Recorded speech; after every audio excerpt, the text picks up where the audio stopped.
Grok महायानी। आवाज आ रही है? आ रही बताइए भाई, सर, बताइए। नाम आपने सर मेरा थोड़ा गलत प्रोनाउंसिएशन किया है, महाज्ञानी। अच्छा महाज्ञानी, मैंने महायानी पढ़ लिया यार। नहीं, आप चलिए ठीक से कोई बात पढ़ें सर, नहीं आप जी। ठीक से पढ़ते नहीं है, फिर किताबों का भी आप गलत अर्थ करते हैं। अरे नहीं नहीं, ऐसी कोई बात नहीं यार। चलो मैं सर बताओ आपको ये महाज्ञानी। बताने आया हूँ, आप अक्सर आक्षेप लगाते हैं कि हनुमान जी उड़ के श्रीलंका कैसे गए। तो मैं आपको ये बताना हाँ चाहता हूँ बिल्कुल। कि वो, हाँ, तो मैं कैसे आपको गए, ये चलो बताना बताओ। चाहता हूँ, तो हम्म, मेरी बात तो कंप्लीट होने दीजिए ना। हाँ तो वही तो कह रहा हूँ, बताओ बताओ भाई, इत्मीनान से तो बताओ। वो उड़ के नहीं गए, वो तैर के गए। अच्छा, इतने तगड़े तैराक थे वो? जी। फिर पर्वत कैसे लाए? पर्वत तो लेके आए, लेकिन वो तैर के गए। तैर के गए? हम्म। पर्वत भी तैर के लाए? नहीं नहीं, मतलब, अच्छा वो संजीवनी संजीवनी बूटी। हाँ ओके। संजीव लेने गए थे तब पर्वत लेके आए थे ना, वो कैसे नहीं लाए नहीं, थे? तब तो उड़ के गए, तब तो उड़ के गए। अच्छा, तब उड़ के गए थे? हाँ, तब उड़ के गए। कैसे पता कि तब उड़ के गए? अरे मैंने देखा, कल परसों एक मैंने किताब देखी, एक वीडियो में मैंने कौन सी देखा। किताब? कौन सी किताब आ, देखी? वो काग भुसंडी रामायण। काग भुसुंडी रामायण? हाँ, उसमें मैंने देखा। और अच्छा। वाल्मीकि रामायण में भी ये प्रकरण है कि वो उड़ के नहीं गए, वो तैर के गए जब युद्ध हो रहा था तब। अच्छा जी। और जो उड़ने उड़ने वाला जो प्रकरण है वो प्रक्षिप्त है, वो मिलावट है। किसने मिलावट कर दी? अब ये तो शोध का विषय है। शोध का विषय है तो कौन करेगा शोध इस पे? प्रक्षिप्त? आपने कैसे कहा? जब शोध ही नहीं आपने किया तो फिर प्रक्षिप्त कैसे कह दिया? क्योंकि बिना शोध के ये प्रक्षिप्त कैसे कैसे कहा? क्योंकि ये बातें वेद विरुद्ध हैं। वेद विरुद्ध कैसे? मतलब कि, एक मिनट रुकिए, मेरे को एक बार, एक मिनट रुकिए। रुक गया भाई, बताओ। देखें, जो उसमें उड़ने वाला प्रकरण है ना, उड़ने वाला, वो सही नहीं हम्म। है, वो तैर के गए। ठीक, जो मेरे को मोटा मोटा मैंने अपनी रिसर्च में पाया, मैं आपको वो बता रहा हूँ। अच्छा। ठीक है। और आप बोल रहे थे कि मतलब भारत से कोई आइंस्टीन पैदा नहीं हुआ, कोई न्यूटन पैदा नहीं हुआ, और कोई मतलब हमारे पास टेक्नोलॉजी नहीं थी।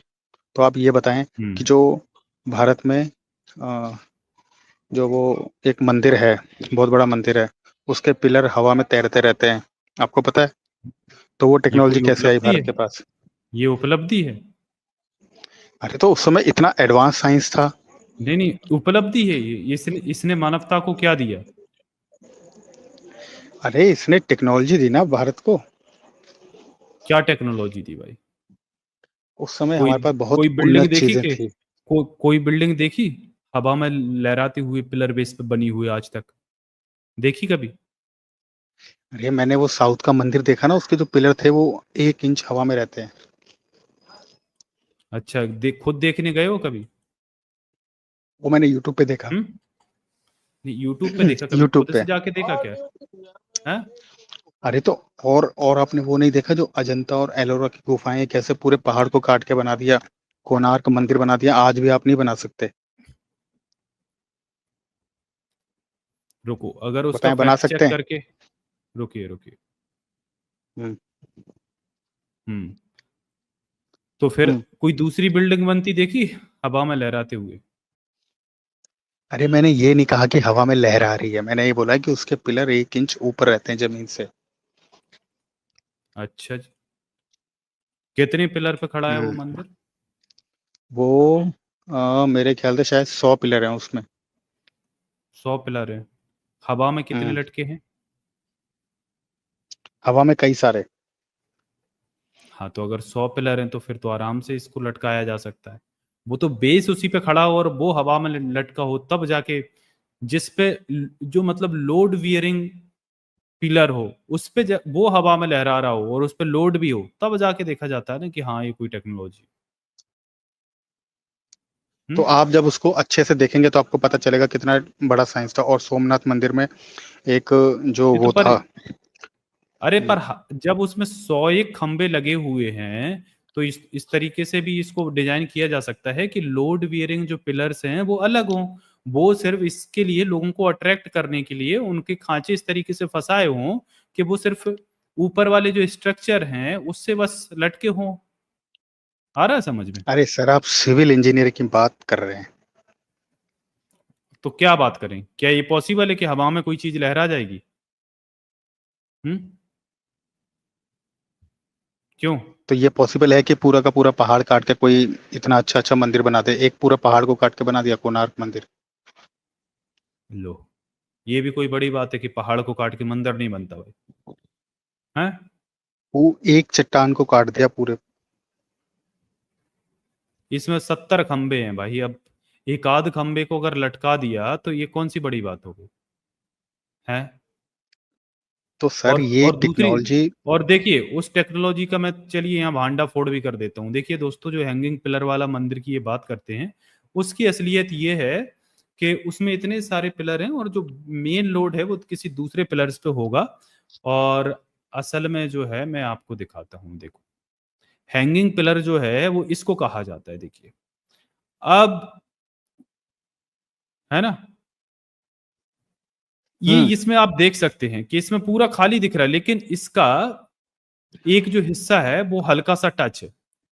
और इतना टच होने पे आराम से ये खड़ा रह सकता है, कोई कोई दिक्कत नहीं। भाई ये तो आप खुद आंखों से देख पा रहे हैं कि नहीं, ये बताइए। ये देख पा रहे हैं कि नहीं? ये टच है नीचे, पूरा हवा में खाली कहाँ है? या आसपास से तो खाली है 3 कॉर्नर से, लेकिन एक कॉर्नर इसका टच है। ये दूसरे एंगल से भी हाँ, देखिए। ये है ना ऊपर। ये ऊपर है। देखिए, ये देखिए ना, तो आपको दिख तो रहा है ये हाँ हैंगिंग हाँ। कहाँ है भाई? ये कोना टच तो दिख रहा है आपको? देखिए किसी भी एंगल से देख लीजिए, एक कोना इसका टच है। अरे नहीं, तो इसमें ना हैंगिंग आप पिलर वो पूरा तो अपना हाथ आस्था के नाम हाथ पे भी होता है। ऐसे। अरे इसमें पूरा आप हाथ भी अरे डाल सकते भाई हैं। खैर ये छोड़े, मैं आपको दिखाई टॉपिक नहीं पे दे आता रहा हूँ। भाई, ये दिखाई दिखाई नहीं दे रहा तुम्हें? ये कोना टच है उसका। अच्छा, मैं आपको बताता हूँ, रुके रुके।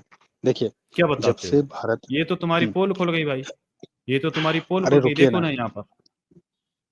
हम्म। देखें, जब ये तो भारत में यही ना, धराशायी होगा भाई। जब भाई भारत में जितने भी मुस्लिम साथी देख रहे इन्वेजन। हैं, जितने भी भाई देख रहे हैं, आप सभी साथी बताइए कि आपको इसमें लग रहा है कि हैंगिंग पिलर है, इसका एक सिरा आपको टच नहीं लग रहा है जमीन में टकराता हुआ, बेस में नीचे टिका हुआ है? बताइए, ये है इनका भाई। मतलब आपको देखने भर की जरूरत है, फैक्ट चेक वहीं हो जाता है, इनकी पोल सिर्फ इतने में खुल जाती। मतलब आस्था के नाम पर। और देखिए ये जो एबीपी न्यूज का आर्टिकल है, इसमें फिर भी ये लिखे हैं कि भाई इसमें ये चमत्कार है, इसमें वो है, इसमें ये है, इसमें अर्धनारीश्वर कंकाल मूर्ति है, इसमें फलाना विराजमान है, इसमें इसलिए ये लटकता हुआ नजर आता है। मतलब इनके, मतलब सोचिए, भगवानों ने सिर्फ ये किया, ये तो कोई भगवान ने तो बनाया नहीं ये मंदिर, ये तो इंसानों का बनाया है। इनकी इसमें क्या कला तो है? और ये इसमें भाई ये तो तो वो क्लियर दिख रहा है इसमें क्या टेक्नोलॉजी है। ये तो भाई कोई भी इस तरीके की आकृति को बना सकता है। 70 पिलर लगे हैं, उसमें एक आध दो पिलर जिस पे लोड नहीं हो, उनको सिर्फ 100 पीस के लिए लगाया गया हो, तो उनको इस तरीके से थोड़ा सा टच करके आराम से खड़ा किया जा सकता है। और ये तो तो आज जो आप खैर बिल्डिंग पत्थर है। बनाते हो, आज सुनिए, इसमें आज तो ये जो आप बिल्डिंग पत्थर है ना, बनाते ये हो। पत्थर है, ये तो पत्थर को आराम से खड़ा, पत्थर कहाँ से फूट रहा है? आराम से खड़ा रहेगा, उस पर लोड है नहीं। लोड भी होता तो तो भी आज वो जो झेल आप जाता, क्योंकि एक कोने पे तो वो टच है ही। तो आज थोड़ा जो आप बहुत लोड तो बिल्डिंगें आराम से बनाते बियर कर हो, सकते। आज जो आप बिल्डिंग बनाते हम्म। हो, पुल बनाते हो, 100 साल भी नहीं चलते, और ये तो हजारों साल के हैं। आप बताइए। तो आज भी ऐसे बनाए जा सकते हैं जो हजारों साल चल जाए, लेकिन कहाँ आज के बनाया वो एक भी हजारों ऐसा साल कोई चलने वाले, बताइए। अरे कोई अब हजारों साल वाले चीजों में रहोगे क्या? भाई आज इतनी उन्नत टेक्नोलॉजी है, 1000 साल क्या 2000 साल बने रह सकते हैं। लेकिन क्या आप अपग्रेडेशन नहीं चाहोगे? आज 10 साल में तो लोगों को ये लगने लगता है कि आज से मान लीजिए 20 30 40 साल पहले आम आदमी को पता था कि इस तरीके के मॉडर्न जो हाउस होते हैं, जो मॉडर्न आर्किटेक्चर है, जिस तरीके से आज हम अ, इस तरीके की लाइटिंग्स लगाते हैं, फॉल सीलिंग लगाते हैं, है ना, दीवारों की कितने सारे चीजें चल गई हैं भाई, है ना। हम फर्नीचर का इतना ज्यादा इस्तेमाल करते हैं, क्या पहले ये सारी चीजें करते थे हम घरों में, जो आज इस्तेमाल कर रहे हैं? आने वाले टाइम में कितने प्रकार की ये घरों को सजाने के लिए और घरों को और ज़्यादा अच्छा बनाने के लिए, और ज़्यादा एडवांस और लग्ज़ूरियस बनाने के लिए क्या-क्या टेक्नोलॉज़ीज़ आ जाएँगी, क्या-क्या चीज़ें इस्तेमाल होंगी, किसी को पता है क्या? तो क्यों भाई, आज 10 साल में चीज़ें 20 साल में बदल जाती हैं, तुम हज़ार साल क्यों उसी में रहना चाहते हो, पड़े रहना चाहते हो? नहीं, मैं आपको ये बता रहा हूँ कि जो जिस समय के ये बनाए गए चीज़ें हैं, वो उस समय की बहुत ही उन्नत चीज़ें थी। लेकिन जब हाँ, से भारत में मुस्लिमों का आज इनकी सुनिए तो, ज़रूरत नहीं है, आज इनकी ज़रूरत नहीं है भाई, आज इनसे ज़्यादा अच्छी बिल्डिंग है हमारे पास। स्क्रैपर आप तो लेकिन देखते होंगे इतना सुनिए, बड़ा-बड़ा। सुनिए, लेकिन क्या हुआ ना कि भारत में 9वीं सदी के बाद से जो मुस्लिम इन्वेज़न हुआ ना, उसने भारत की सारी शिक्षाओं को नष्ट कर दिया। नष्ट कर दिया। इसकी वजह से अच्छा, कैसे? लेकिन फिर भी ब्राह्मणों जो का जातिवाद नष्ट नहीं हुआ बस। तो देखें वो हैं? उन्होंने अपनी पितृसत्ता के लिए बनाई ना ये चीज़, कि मेरा बेटा ही अच्छा, वो बनेगा, ऐसे करके। चमचागिरी नहीं छोड़े, ये नष्ट करवा लिए, लेकिन फिर ये अच्छा, ये बताओ, जब मुसलमान भारत की शिक्षाओं को नष्ट कर रहे थे, तो फिर ये बताओ, ये ब्राह्मण जाके अल्लो उपनिषद क्यों लिख रहे थे भाई? हैं? अरे वो किसी के दबाव में लिख दिया अकबर ना, के अकबर के दरबार में दबाव बैठे में थे। लिखा। अब जो आदमी जिसको जहाँ पे जॉब जॉब करेगा तो उसका काम तो करना पड़ेगा ना। बताइए। हेलो। तो वही तो ना, ये चापलूसी कर रहे थे ना, फिर तो ये गद्दार हुए भाई।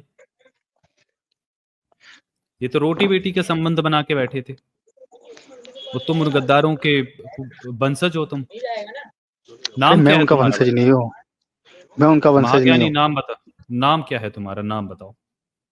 My name is go Grok. अच्छा, ग्रोक है तुम्हारा नाम। ग्रोक। हाँ। अच्छा, बाप का नाम इलोन मस्क? टॉपिक पे रहिए, टॉपिक पे। नहीं, बाप का नाम इलोन मस्क है। अरे टॉपिक पे क्यों नहीं रहते हो? मैं जो बात कर रहा हूँ उस पर अरे तो टॉपिक पे रहिए। टॉपिक पे तो थोड़ा देख तो लें भैया, ये ब्राह्मण जो डीएनए है कहाँ बिलबिला रहा है। सुने, पहली बात तो बताइए। ये कि मैं कोई सुनिए, इलोन मस्क मैं कोई ब्राह्मणों का इलोन मस्क सुनो सुनो सुनो। इलोन मस्क अरे सुनिए तुम्हारा तो, डैडी है क्या? बताओ ना। देखें, देखें, मैं कोई ब्राह्मणों का पक्षधर नहीं हूँ, ठीक है? मैं जो सच्चाई है मैं तो वो किसके बताने आया पक्ष हूँ। में? क्या क्या क्या पक्षधर नहीं हो भाई तुम तो? ये गपोड़ फिक्शन यहाँ पर फैला रहे हो भाई। कह रहे हो कि हनुमान जी तैर के गए थे भाई। तैर के भाई कितने किलोमीटर पड़ता था? 75-76 किलोमीटर हनुमान जी तैर गए थे समुद्र को, हैं? शर्म अरे ना तो वो आई तो तुमको? भगवान थे।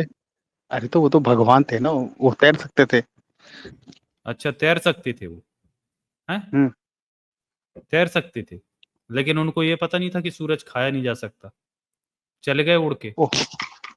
अरे भाई, वो जो है ना प्रकरण जो है कि सूरज खाया, तो वो ना वो प्रतीकात्मक है, कोई असली में नहीं खाया। वो बताने की अच्छा, कोशिश कर रहे असली थे में कि नहीं। देखो एक जो, सुने सुने, वो अच्छा, बताने अच्छा। की कोशिश कर रहे थे कि एक जो इंसान होता है उसको अपनी शिक्षाओं को अगर बढ़ा ले, बहुत ज्ञानी बन जाए, तो वो इतना बड़ा भी बन सकता है कि वो सूरज के समान उस चीज को भी खा सकता है, मतलब कि रियल में नहीं खा सकता, मतलब ये कहाँ बताने की पर लिखा कोशिश की है? गई ये है। कहाँ पर लिखा? कहाँ पर लिखा है? ये अब जब आप किताबों का अध्ययन करेंगे, परंपरा प्राप्त हम तो गुरुओं अध्ययन से करके अध्ययन बैठे, करेंगे। बताओ। अध्ययन करके बैठे, बताओ, मैं खोलता हूँ, मैं वाल्मीकि रामायण अभी अभी खोलता हूँ, बताइए, चैप्टर बताइए, कांड बताइए, श्लोक नंबर बताइए, मैं खोलता हूँ सीधा, बताइए। तो वाल्मीकि रामायण में कहाँ लिखा हुआ है कि उन्होंने सूरज खा लिया, बताइए? उसमें भी नहीं लिखा हुआ ना। रामचरितमानस पे तो लिखा है ना। अरे तो जुग रामचरितमानस सहस्त्र तो जो बाद जन में पर लिखी भानु, है। लील्यो हाँ ताई हाँ मधुर तो, फल जानो। हाँ हाँ तो वो हम्म? काव्यात्मक, काव्यातक, काव्यात्मक, काव्यात्मक शैली में लिखी ना रामचरितमानस, तुलसीदास ने। उनका कहीं भी ये अभिप्राय नहीं था कि उन्होंने सूरज खा लिया। अच्छा। हम्म। और जो रावण था ना, रावण, रावण के भी कोई 10 सिर नहीं थे। 10 सिर का मतलब होता है कि उसकी 10 बुराइयां।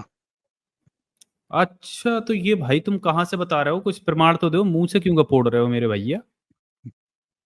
अरे भाई, आप किताबों को पढ़ेंगे तब तो पता चलेगा ना। अरे मैं किताबों को भी पढ़ रहा हूँ भाई, रिफरेंस तो दो, मैं खोल के यहाँ पर सबको भी पढ़वा दूं। तो अच्छा ये बताइए, किसी आदमी के 10 सर हो सकते हैं? आप खुद ही सोचिए, खुद सोचें, विचार करें इस पे। भाई किसी किसी व्यक्ति के 10 सिर 10 हाथ तुम्हारे ये धर्म की, तुम्हारे इसमें ये भगवानों के दिखाए गए हैं भाई। देखो देवियां देखते हो, अभी नवदुर्गा चल रही हैं, जब हम्म। ये देवियां ये बिठाते हैं तो कितने कितने हाथ होते हैं ये कहाँ से सीखा तुमने?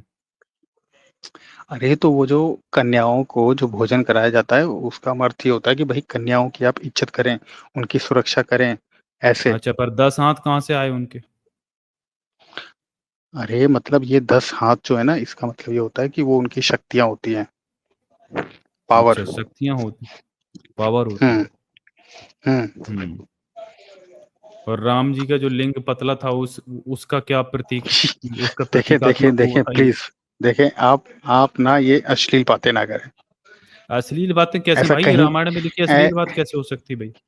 अच्छा दिखाइए, मतलब मेरे को आप ये कह रहे दिखाइए, हो कि, मेरे को नहीं, दिखाइए। आप ये कह रहे हो, हम्म। आप ये कह रहे हो कि जो वाल्मीकि रामायण है वो अश्लील है, आप ये कहना चाहते हैं? नहीं तो हम्म। आपने जो अभी ये वर्ड जो बोला, वो मेरे को अब लिखा हुआ दिखा दो कहीं भी, आप अपनी तरफ से बोल रहे हो। क्या? यही जो आपने अभी बोला, क्या बोला मैंने? बताइए। आपने बोला अभी जो भगवान राम के बारे में बोला, दिखाइए मेरे को कहाँ लिखा हुआ है वाल्मीकि रामायण में। आपने देखा नहीं भाई? वाल्मीकि रामायण आपने देखा नहीं? हमने तो नहीं हम्म? देखा, हमने तो नहीं देखा, ऐसा तो कोई भी तो सेंटेंस नहीं लिखा हुआ उसमें। लोग दिखा देते हैं कि भाई उनका शिश्न पतला है, उनका लिंग, हाँ। इसका भी भाई प्रतीकात्मक क्या मतलब है ये भी समझाइए, जब ज्यादा ही ज्ञानी है आप। हाँ ठीक है, चलिए देखिए। ठीक है, मुझे ठीक दिखाइए। है हम्म। है ना? तो ये देखो, सुंदरकांड 35वां सर्ग है, आपको दिख रहा है? ये वाल्मीकि रामायण सुंदरकांड 35वां सर्ग। ठीक है। चलिए मैं यहाँ से दिखा भी देता हूँ फ्रंट पेज, ये देखिए, वाल्मीकि रामायण हम्म। का द्वितीय खंड है। ठीक है, ये हम्म। सुंदरकांड का 35वां सर्ग आपको दिखा रहा हूँ मैं, 1 मिनट। हाँ, 35वें सर्ग का ये 20वां श्लोक है, पढ़िए जरा इसको। 20वां, ये देखिए, 20वां श्लोक है, हम्म। पढ़ो इसको, हाईलाइटेड एरिया को पढ़ो। उनके नेत्र, मुख, विमर, मुखमंडल, जिह्वा, होंठ, तालु, स्तन। स्तन, स्तन कहाँ से आ गया? ये किसकी बात हो रही है? ये हनुमान जी सीता को बता रहे हैं राम के बारे में। स्तन नहीं होता क्या? तुम्हारे स्तन हैं कि नहीं है? निप्पल अच्छा हैं अच्छा, तुम्हारे? ठीक है। ओके है कि ओके, नहीं? ठीक है। है अरे कि नहीं ठीक है, भाई? हो गया। है कि नहीं अरे पहले है, बताओ ना। ठीक है। ठीक है ठीक है, ओके। ठीक है। पढ़ने दीजिए आप मेरे हाँ को। हाँ, स्तन, पढ़ो। नख, हाथ और पैर, ये 10 अंग कमल के समान हैं। छाती, मस्तक, ललाट, गला, भुजाएं, कंधे, नाभि, चरण, पीठ और कान, ये 10 अंग विशाल हैं। ठीक है, वे श्री यश और प्रताप इन तीनों से व्याप्त हैं। ठीक है, कहाँ है इसमें? ऐसा तो कुछ नहीं है। आगे आगे तो पढ़ो, पूरा पढ़ लो। ओके। ये 6 अंग ऊंचे हैं। केस, नख, लोम, त्वचा, अंगुलियों के पोर, शिश्न, शिश्न, ये बुद्धि शिश्न और आ गया ना? दृष्टि आदि 9 सूक्ष्म सूक्ष्म यानी पतले हैं। पतले हैं। तो ये देखो आया ना शिश्न। अब बताओ ये कैसे है पतल, ये क्या, इसका क्या मतलब है? ये हनुमान जी क्यों बता रहे हैं? इसका क्या कहना चाह रहे हैं, इसका भी जरा समझाइए।